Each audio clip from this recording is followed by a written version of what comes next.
रेशा रेशा रेशम जैसा नज़ाकत से बुने जाते ये ताने बाने, समाया इसमें जायके का अद्भुत जहां, स्वाद का समृद्धि का खजाना है ये केले का तना, जो कल तक फेंक दिया जाता था समझकर कचरा। वेस्ट को वेल्थ में बदलने की ये अनोखी कहानी है महाराष्ट्र की केला राजधानी जलगांव की। जलगांव, जहां महाराष्ट्र का 70% केला उपजाया जाता है।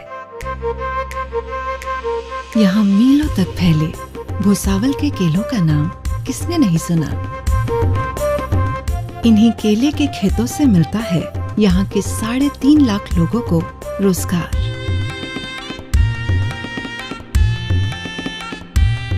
केले के पेड़ के मुख्य तौर पर 4 हिस्से माने जाते हैं: पत्तियां, फल, तना और जड़। आमतौर पर एक बार फल देने के बाद केले का तना यानी कि स्यूडोस्टेम उपयोगी नहीं रहता। केले की फसल निकाल लेने के बाद किसान को तने को काटना ही पड़ता है।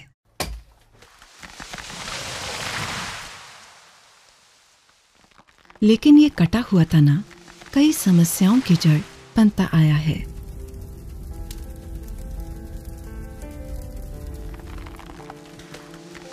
हम केले का जो डूंगर निकाल लिया, फसल निकाल लिया, तो जो तना आता है उसको काट के फेंक देते थे, बाद में बना रहे थे। फेंक के तने को हम बाद में जलाना पसंद करते थे। जलगांव डिस्ट्रिक्ट में ये जो पूरा बेल्ट है बनाना का, यहाँ पे लगभग 35 से 40 lakh metric ton banana pseudostem waste है। इससे agricultural waste of huge quantity. समस्या बड़ी थी, समाधान के लिए जरूरत थी नई सोच और मिलकर आगे बढ़ने की। इसमें मदद मिली केंद्र सरकार की पहल राष्ट्रीय कृषि विकास योजना की। अगर हम इतना 50 लाख मीट्रिक टन खाली जलगांव डिस्ट्रिक्ट में हम बाहर फेंक रहे हैं, उसको जला रहे हैं, पोल्यूशन के बारे में प्रॉब्लम आ रहे हैं, सॉइल हमारी खराब हो रही है। जब मैंने इसमें थोड़ा ध्यान देने लगा, मुझे नवसारी यूनिवर्सिटी जाने का मौका मिला और मैंने देखा स्यूडोस्टेम से हम फाइबर भी निकाल रहे हैं, उसका स्ट्रक्चर से हम वर्मी कंपोस्ट बना रहे हैं, उसका जो सैप निकलता है सैप से एक लिक्विड फर्टिलाइजर हम वहाँ बना रहे हैं। फिर मैंने देखा कि अगर ये इतना मेहनत लैब में कर रहे हैं तो क्यों ना हम लैंड तक लेके जाएं। तब बहुत लोगों ने मुझे साथ दिया। हमने इसमें ताप्ती वैली बनाना प्रोसेसिंग एक कोऑपरेटिव सोसाइटी किया। RQVI से हमें बहुत मदद मिली। तो बस शुरू हो गई केले के तनों पर तरक्की की तान।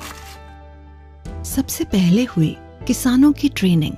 तने के सेंट्रल कोर यानी कि मध्य कंद से विभिन्न उत्पाद तैयार करने की। फिर समझाया गया कि कैसे फैक्ट्री में तने के बाहरी छिलकों से फाइबर, सैप और सच्चर निकाल कमाई के नए जरिए तैयार किए जा सकते हैं। हमने कम से कम 1000 लोगों को प्रशिक्षण दिया है। मेरी सोच है हमें कुछ न कुछ बदलना चाहिए। अब तने फेंके नहीं बल्कि उठाकर फैक्ट्री पहुंचाए जाने लगे। हरी भरी जानकारी दी, ये कचरा ये टना लाने से तुमको पैसे मिलेंगे। तो एक टने के पीछे 10 रुपये मिलता है और 10 रुपये मिल के कम से कम सब ट्राली में भर के उसको लेके जाने के बाद सब खर्चा जाके 1800 मिलता है।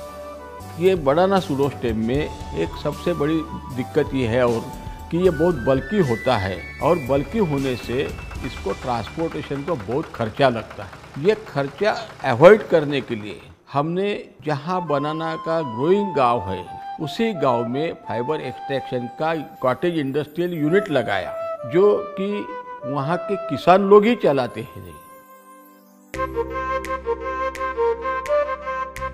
अब फैक्ट्री किसानों के खेतों तक पहुंची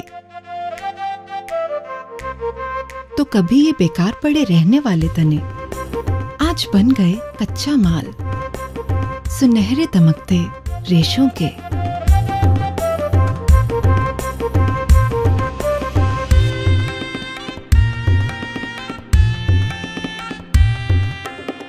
पूरे दुनिया में सबसे ज़्यादा हैंडीक्राफ्ट्स बनाना फाइबर से बनते हैं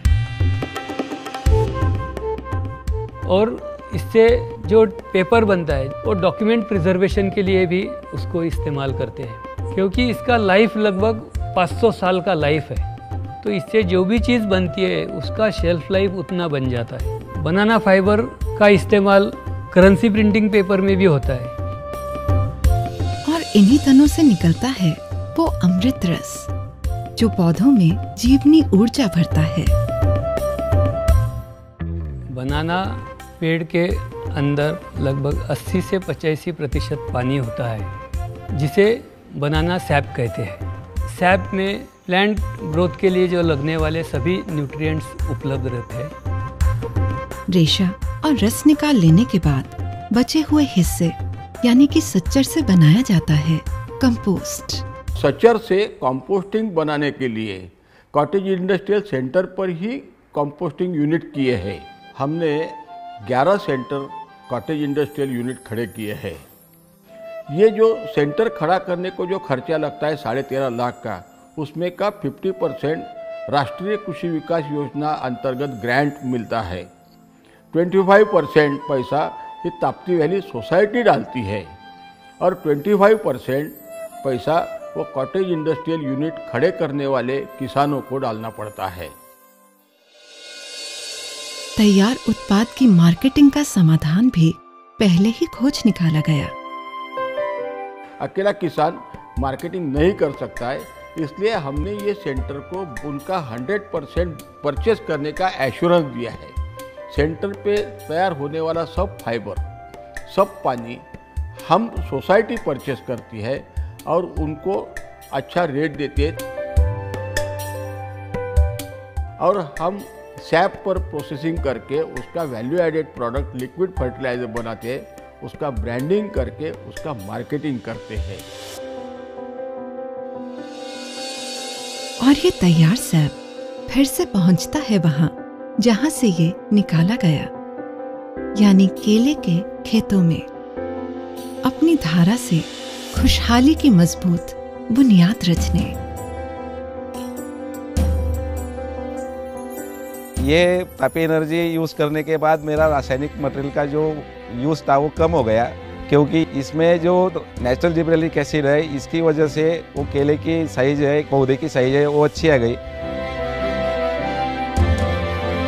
तपती एनर्जी डालती है ना तो पेड़ भी बड़ा बड़ा हो जाता है, केला ही बड़ा बड़ा हो जाता है, वजन भी बढ़ता है और व्यापारी लोग देखने को आते हैं तो खुश रहते हैं। 1200 भाव रहता है ना, ये भाव के ऊपर 200 रुपये आम देते हैं हमको। जलगांव के किसानों की ये मुस्कुराहटें बता रही हैं कि नई सोच और तकनीक की मदद से अब केले का तना बोझ नहीं बल्कि बन गया है कल्प वृक्ष, जो उन्हें दे रहा है समृद्धि का वरदान।